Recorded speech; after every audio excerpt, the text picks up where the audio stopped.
Zvatinoziva hakuna munhu asingazivi Changara, hakuna munhu asingazivi Kutso. Mahits akabuda akawanda Kutso Productions.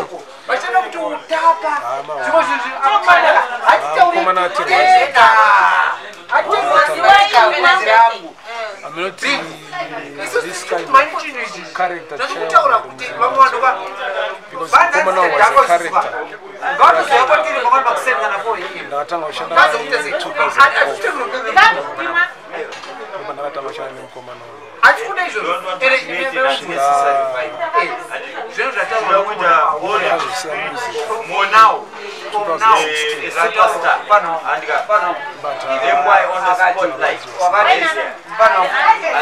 Mudara Changara.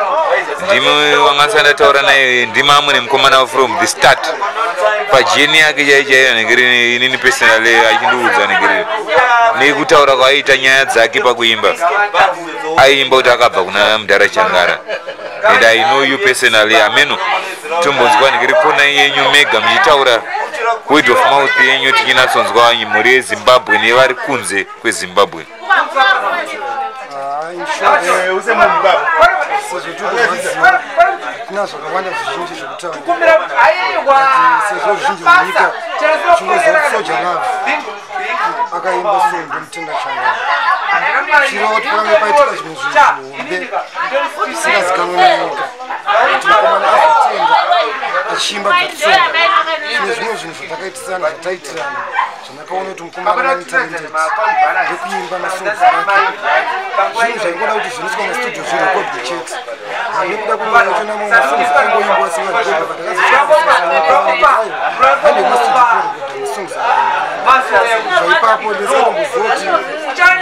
Sauro ajatambia angoya chona hiyo ndizoti mimi wachona ajara ndisuko banashika pana pana sanga ndiziwe ndisoja nokoti mwana wama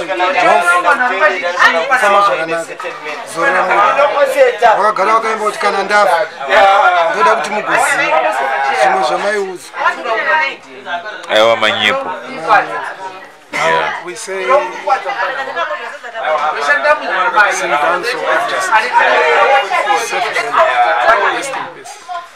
Respect.